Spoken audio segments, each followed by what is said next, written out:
Hey guys, this is John. How's it going? I'm recording some 5-minute action. Oh, I played another Scandinavian. I actually didn't mean to play this opening, but we're going to go with it.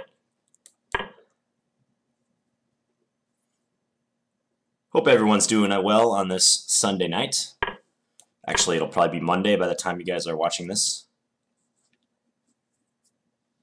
Last weekend of 2014. It was a good one, at least for me. So my rating took a little hit recently, but we can try to get it back over 2,500. That'd be nice, right? Okay, I'm going to go queen c7. Queen b6 is also playable here, but I like queen c7. Yeah, and now if I go bishop g6, he can try to chase me with h4, and then h6, knight e5 is a little annoying. So I'm just going to go bishop g4. I might have to surrender the bishop pair, but you know, we'll just go with that position. Black remains very solid. Knight bd7. Castle's long. I think I'll do the same. Yeah. I don't want to move this bishop yet. We'll wait and see if the bishop's better on d6 or e7. This strongly resembles a Caro-Kann. Okay, and he plays c5. So just like in a Caro-Kann, I could go, or he plays c4. I could go c5 myself if I wanted. It's not a bad option. Let's do that. Let's do that. If he goes d5, I get into the e5 square with my knight. So I wouldn't mind that occurring. If he defends the d-pawn, let's say with bishop c3, maybe I swap and then play bishop c5 or knight e5. I haven't made up my mind which one. They both have merit. I think I sort of like knight e5. Just a tiny bit more. Bishop c5, though, looks really natural as well. Let's go bishop c5. Yeah, I think that's perfectly good. Then I get to develop at the same time. But I want to neutralize this bishop pair. I don't want to let him stick around with both bishops. So that's what I'm trying to do with bishop c5.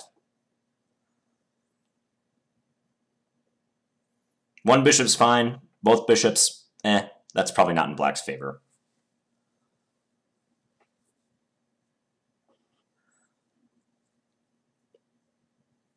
Yeah, and if he retreats bishop c3, I'm going to play knight e5 and fork his queen and bishop. So he takes there. I'm going to take with, I'm going to take with a pawn.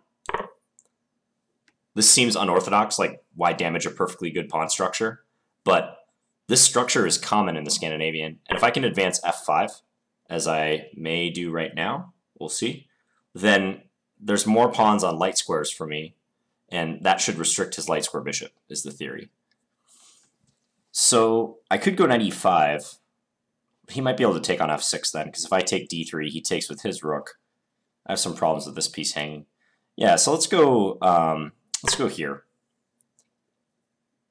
If he takes me, I think I'll take with a queen, because I want to keep knight e5 open.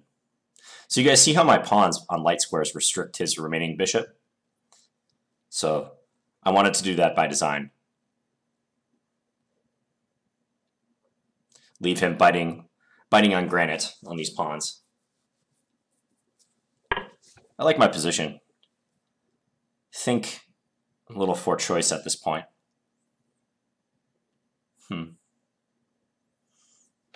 Let's trade. Check. Let's go to this endgame.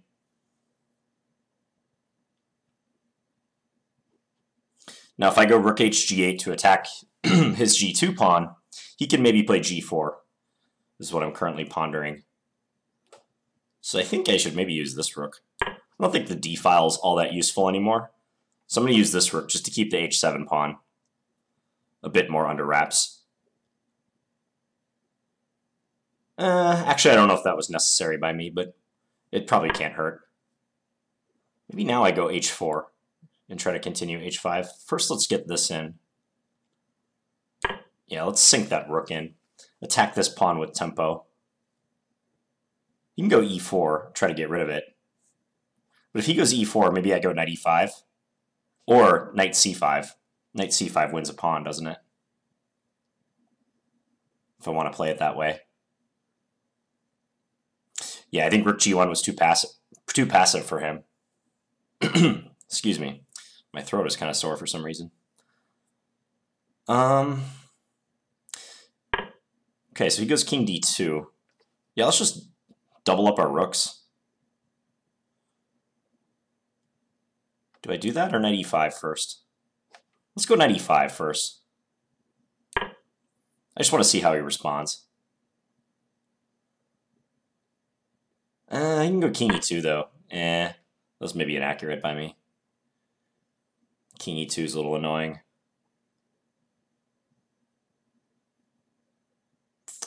Maybe rook d8 now? Yeah, let's go rook d8. Then if he goes king f2, I can play f4. I have that. Well, now I'm second guessing myself. Because if f4... If f4, he might be able to take on h7. It's weird, but I think it works.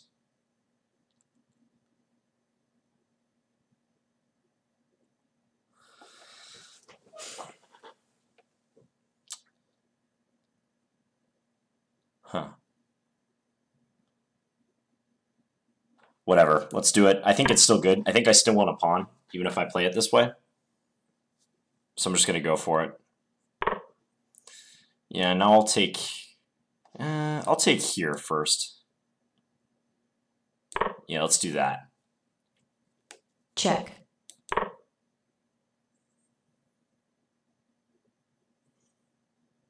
I plan on either trying to win a pawn or maybe trap his bishop. Because if he defends the pawn, I can play f5 and this bishop is cut off.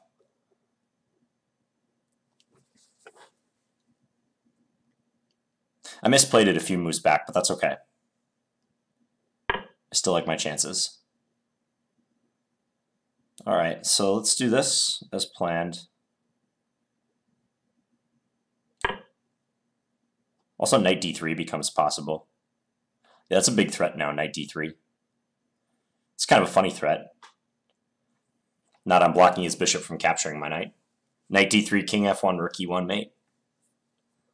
Check. I could play knight d3 right now, but I don't see a good reason to do so. Does that, okay. So he's trying to rescue his bishop.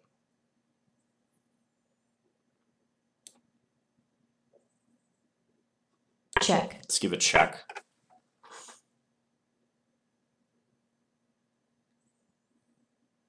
Let's go here. This is tricky because now knight e3 is a threat. And also knight f6 is a threat. Yeah, I think this is strong because now I trap his bishop, right? Yeah, that bishop's a goner. He got trapped behind enemy lines.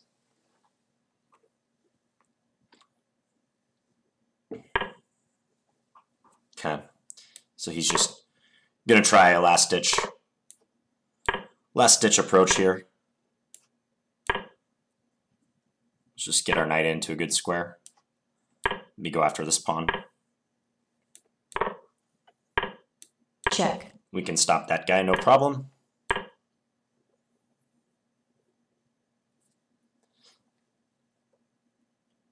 Yeah, not much left to play for white.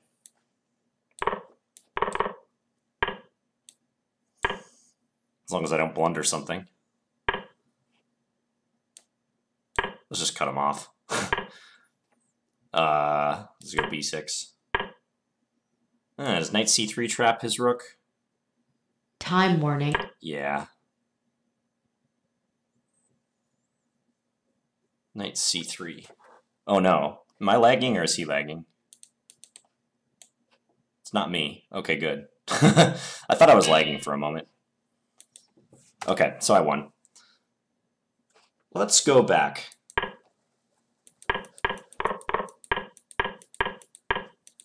So standard-ish line. Now he goes knight e4. Typically, when people move this knight to do a discovered attack on the black queen, they'll play bishop c4 first and enable knight d5, so this line, which I've referenced in other videos. That's most common. Knight e4 gives black a choice. I could go to b6. In fact, there's some Scandinavian players who think queen b6 is more accurate here. But I just played queen c7. That's the normal square for the queen. He went here. Now, if I play bishop g6, this is a standard move. Something that's happened to me before in this line is they'll go h4. I'll play h6 so as to stop the threat of h5. And then they go knight e5, attacking the bishop. And if I don't want a horribly mangled pawn structure, I have to play bishop h7. But then they can continue with bishop c4. And actually, this might be okay for black, but I think I have to tread very carefully. So queen e2. And like one trap that's good to know is if knight bd7, how can white take advantage? You can pause your video if you like. What's the strongest move for white? The answer is knight takes f7. Common sacrifice when you have the bishop on c4 and the queen on e2, and pressure against the e6 pawn. And if I take, Check. this is going to be a disaster. Yeah, it's like, what, mate coming up? Checkmate. So black can't do that. So my experience in these positions has not been entirely positive. I think black is okay, like I said, but I'd prefer to avoid this. So that's why I made the decision to play bishop g4 and surrender the bishop pair, but just get an easy game and free development. I think black's okay. Then I played c5. I'm just curious what the engine thinks about this position, because I felt I was fine at this point. Yeah, it's possible that c4 is just premature for him. Yes, the engine suggests the grandmaster move, king b1. Just tuck the king away. That's always useful. So c4 was rushed. And c5. Yep, bishop c5 I developed. He took. Okay, so this was this structural decision I was telling you guys about, whether to take with the pawn or with the knight. Because when I played this, I could hear you guys asking, some of you, like, why ruin a perfectly good pawn structure? But there's several reasons. One of the main ones being I'm planning on that pawn going to f5 to restrict his remaining bishop. He's going to be left with this light square bishop in almost every scenario here. Unless I could play knight e5 and like somehow take it and win the f2 pawn or something. Otherwise, I wouldn't take that piece. So I know he's going to be left with that light square bishop, and I want to prepare myself. I want to build a solid positional foundation. That involves having virtually all my pawns, if I can, on light squares. Also, I gained some influence over the center this way. I gained some play down the g file. That came in handy in the game, as you could see. e5 is a little bit better protected, so when my knight comes in, I have some nice stuff going on there. Also, I didn't want to divert my knight either. Like, it doesn't have anywhere to go from f6. In fact, it might just assist him in exchanging knights and maybe getting to like some sort of opposite color bishop position where my advantage is minimal, if at all. So I think that's why g takes f6 is the better capture in this position. Yeah, and I like the position I ended up with. Check. Seemed very normal. I might have got too fancy with rook dg8. I think I can just play rook hg8. But I was wondering about this move. I tried to avoid that. But looking at it now, maybe take. And if he takes with the bishop on h7, I have rook takes c4 check. And if he takes with the rook instead, maybe knight e5 should win a pawn for me. Well, yeah, I guess this does win a pawn. Although, bishop e2, take, check. King takes. It's not so clear. Rook here, attack this. Because my knight's tied down to this f7 pawn. So I'm not entirely sure about that line. It's also possible I could play knight e5 here, or maybe even knight f6, something along those lines. Possible I got too fancy. Let's just see what the computer thinks. Computer thinks knight e5 immediately. Okay, still gives a nice advantage after this. I do think after rook hg1, I think maybe here I misplayed it. Knight e5 is okay. In retrospect, I wish I would have gone here, though. Attacking the g2 pawn. Yeah, because then bishop f1 is forced if he wants to keep the g2 pawn. And now I can jump in, what, c5 or e5? Ooh, c5 is especially good now, yeah, because I get into the e4 square. So I wish I would have done that. You can see black has just an overwhelming advantage at this point. My knight is so good, his bishop is purely for defensive purposes, and, I mean, yeah, he has no coordination to speak of. Surprised the computer likes knight e5. It just felt kind of sloppy to me. Okay, maybe, is this the better move order? Here, king f2, and now f4? Okay, so if I had chosen that move order, then the engine approves of my decision to play knight e5 a couple moves ago on move 22. So the difference is, he can't take here, because I win his bishop in the game. If he takes on h7, I can take on e3. Check. This looks bad for him. So my error was playing rook d8, I suppose, in this position. And after king f2, he's not doing too bad. f4 here. Yeah, fortunately, I maintained some advantage in this position. Check. I think that's a good point at what the computer's saying about bishop b1. Yeah, he wants to get that bishop back before I shut the door on him with f5. And that's playing off the fact that if this, I would assume rook c1 is the answer. This still looks dangerous for him. It's giving some line where I give up this knight. But black still has an advantage. It's pretty interesting. I don't want to go too far down the rabbit hole with that line, but yeah, because he's got to evacuate his bishop, and it's not an easy position for him by any means. I mean, I would hate to play this position as white too, but it did seem like he just got this cut out of the game. Check. Yeah, it's possible he's just losing after f5. That's a cool threat. Knight d3 check, king f1, rook e1 mate. Check. Check. Yeah, and this was a nice move, rook g3. I'm happy to have found that move. Because my first thought was playing knight f6, right? So attacking the bishop. He only has one safe square to go with the bishop. And then I play rook g3. Looks pretty good, right? But he has h5. And I know the computer's saying, like, I'm still basically winning, but he saved his bishop. I'm going to have to find something accurate to get the full point. So we employ this technique of thinking backwards, or reciprocal thinking. And my students will know that I talk about this all the time. I think this is one of the most valuable calculation techniques in chess. It's not, you can't even really call it a calculation technique. It's just a general thinking technique in chess. So you see a line, like knight f6. That was my first instinct in this position.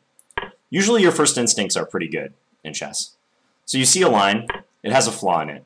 What's the flaw in this line? The flaw is that he can defend his bishop. He saves the bishop, the piece that we're trying to trap. So what do? Do you just say, oh, this line is horrible, let's look at something else? Possibly something totally unrelated? No, you don't do that. Instead, you had this good idea, it just didn't work. It barely didn't work. So oftentimes what you do, and this works in many, many different positions, just change around the order of moves. So originally we played knight f6 first and rook g3 second. Well, what if we try rook g3 first? Aha, that's much sneakier. That way, we keep the knight on a flexible square, g4. So then we threaten knight e3. That buys us the time. He has to defend against that threat. So he plays rook d2. And guess what? We have time for knight f6 now. And if bishop g6, we just take his bishop. So that's exactly the thought process I went through in that position.